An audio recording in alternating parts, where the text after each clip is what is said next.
ఈ సినిమాని చూశాక నా మానసిక పరిస్థితి ఎలా ఉంది అంటే,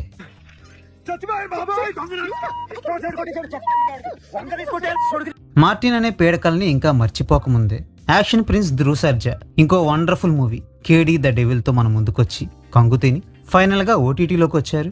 ఇదొక సినిమా వచ్చిపోయిందని నాకు తెలుసు కానీ ఈ మూవీలో మిగతా స్టార్ కాస్ట్ ఏమిటి, జానర్ ఏమిటి, ఈ మూవీ హిట్టా ఫట్టా అనేది నాకు అసలు ఏమాత్రం ఐడియా లేదు.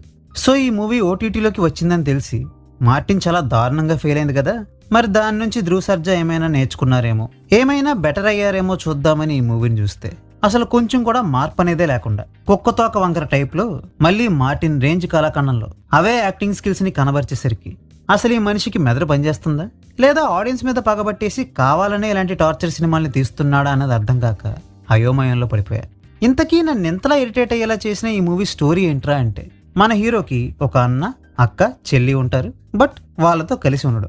ఎందుకంటే చిన్నప్పుడు చదువుకోమంటే చదువుకోకుండా పని చేయడానికి పోయాడని వాళ్ళ అన్న కోప్పడి మన హీరోతో మాట్లాడడం మానేస్తాడు. బట్ మన హీరో మాత్రం ఏదో విధంగా వాళ్ళ అన్నయ్యతో కలవడానికి ట్రై చేస్తూ ఉంటాడు. హీరో గారికి వాళ్ళ అన్నయ్య అంటే ఎంత ఇష్టమో ఆ ఊర్లోనే పెద్ద రౌడీ అయిన సంజయ్ దత్ అన్న కూడా అంతే ఇష్టం. ఎందుకంటే చిన్నప్పుడు మన హీరోని కారుతో గుద్దేసి హాస్పిటల్లో జాయిన్ చేసి బ్లడ్ ఇచ్చి బతికించాడనే గ్రాటిట్యూడ్ వల్ల.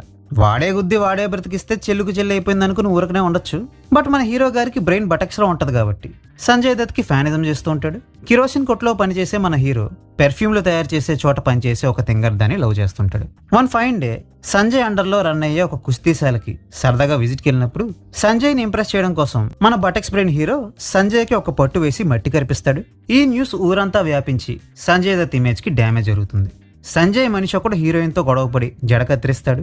తనకు న్యాయం చేయమని మన హీరో సంజయ్ దగ్గరికి వెళ్తే, న్యాయం లేదు తొక్కలేదు, నీ వల్ల నా ఇమేజ్ డ్యామేజ్ అయినందుకు నీ ఫ్యామిలీని నిన్ను 24 hours చంపేస్తానని వార్నింగ్ ఇస్తాడు. వెంటనే మన హీరో ఏడ్చుకుంటూ సంజయ్ వైఫ్ శిల్పా శెట్టి దగ్గరికి వెళ్ళి ఆమెను కాపాడమని బ్రతిమాలుతాడు. బట్ ఆమె కూడా పోరా పుస్కి అని ఇంట్లోంచి గెంటేస్తుంది. కేవలం 4 మాత్రమే ఉండే ఒక సాదాసీదా ఫ్యామిలీని వేసేయడానికి 100 మంది రౌడీలను పంపిస్తే ఆ 100 మందిని మన హీరో ముక్కలు ముక్కలుగా నరికేస్తాడు. అది చూసి ఇంప్రెస్ అయిన హీరో వాళ్ళ అన్నయ్య దగ్గరుండి మరీ హీరోతో సంజయ్ తల నరికిస్తాడు. ఇదంతా విన్నాక ఇదేం రొట్టలో స్టోరీరా బాబు అని మీరు అనుకుంటున్నారా? అందుకే ఇక్కడ మీ బుర్ర తిరిగిపోయి ట్విస్ట్ ఒకటి పెట్టాడు ఈ మూవీ డైరెక్టర్. తన హస్బెండ్ ని చంపినోడి మీద పగ తీర్చుకోవడానికి శిల్పా శెట్టి జనాలకు ఒక ఆఫర్ ఇస్తుంది. ఎవరైతే నా హస్బెండ్ ని చంపినోడిని చంపుతారో వాడికి నా హస్బెండ్ సామ్రాజ్యాన్ని ఇవ్వడంతో పాటు నేను కూడా వాడి దాసినైపోతాను అంటది. ఈ ఆఫర్ విని టెంప్ట్ అయిన మన హీరో వాళ్ళ అన్న ఎస్ ఆ శుద్ధపూసే నేనున్నానే శిల్ప అనుకుంటూ వెళ్లి శిల్పా మెడలో తాలి కట్టేస్తాడు. ఇదెక్కడ దిక్కుమాలిన ట్విస్టరా? అసలు తన తమ్ముడిని రెచ్చగొట్టిందే వీడు కదా, మరి తమ్ముడిని చంపుతా అన్న దానికి తాలెందుకు కట్టాడురా అంటే ఫ్లాష్ బ్యాక్ లో శిల్పా శెట్టిని అన్నగారు లవ్ చేస్తారనమాట. సో ఇన్నాళ్ళకి ఛాన్స్ దొరికింది కదా అని తన తమ్ముడు ఎనిమిస్తో హ్యాండ్స్ లెగ్స్ అన్ని కలిపేస్తాడు. అలా కలిపేసి ఏం చేశాడో తెలియాలంటే కేడీ పార్ట్ 2 మూవీని చూడాలి.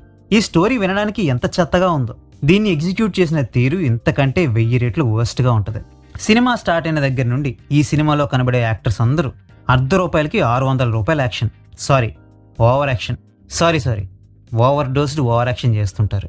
వీళ్ళకి నిజంగానే ఇలా యాక్ట్ చేయమని సూచించారు ఆర్ఎల్స్ తలకి బలమైన దెబ్బ తగలడం వల్ల మతి చెడిపోయి ఓవర్ యాక్టింగ్ చేసేసారో తెలియదు కానీ ఈ సినిమాలో మనుషులు ప్రవర్తించినట్టు బయట ఎవరైనా ప్రవర్తిస్తే ఆ ఓవర్ యాక్షన్ దెబ్బకి రక్తపోటు పెరిగిపోయి పీట భూములు చీరిపోయి లబ్డబ్ అనే గుండె కాస్త లబోదెబోమని కొట్టేసుకొని ఎగశ్వాస బేగశ్వాస అయిపోయి కళ్ళు తేలేసి అంపసేయనెక్కేయడం కన్ఫర్మ్.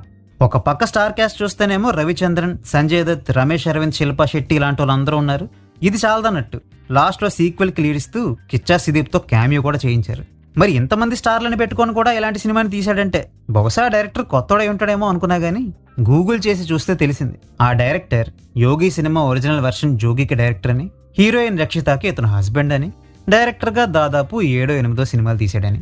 ఎంత ఎక్స్పీరియన్స్ ని పెట్టుకుని కూడా ఇలాంటి సినిమాని తీశారంటే ఆయన టాలెంట్ కి ఎన్ని సలాంలు కొట్టినా అది తక్కువే. చివరగా ఒక్క మాట చెప్పాలంటే బాబు ధ్రువ్ సర్జా, మీ మామ పుణ్యమా అని ఇండస్ట్రీలోకి వచ్చావు ఓకే, బట్ వచ్చినడు చక్కగా మంచి సినిమాలు చేయడానికి ట్రై చేయడం మానేసి ఇలాంటి ముష్టి స్టోరీలను ఏరుకొచ్చి దానికి నీ అత్యున్నతమైన నటనని జోడించి ఎందుకయ్యా మాకు మెంటల్ ఎక్కిస్తావు? ఎక్కడి నుంచైనా నీ అతిని తగ్గించుకుంటే బాగుపడతావు. లేదు ఐఎమ్ ఓవర్ యాక్షన్ ప్రిన్స్, నేను ఎట్టాగే రెచ్చిపోతా అంటే అది నీ ఇష్టం, మా కర్మ. నేనింత చెప్పాక కూడా ఈ దారుణాన్ని ఎవరైనా దర్శించుకోవాలనుకుంటే జీ5ని ఆశ్రయించండి. సినిమా చూశాక మీ బుర్రపాడైతే ఎవరైనా మంచి డాక్టర్ని ఆశ్రయించండి. సో ఇంతటితో ఈ వీడియో సమాప్తం. మళ్ళీ ఇంకో వీడియోతో కలుద్దాం.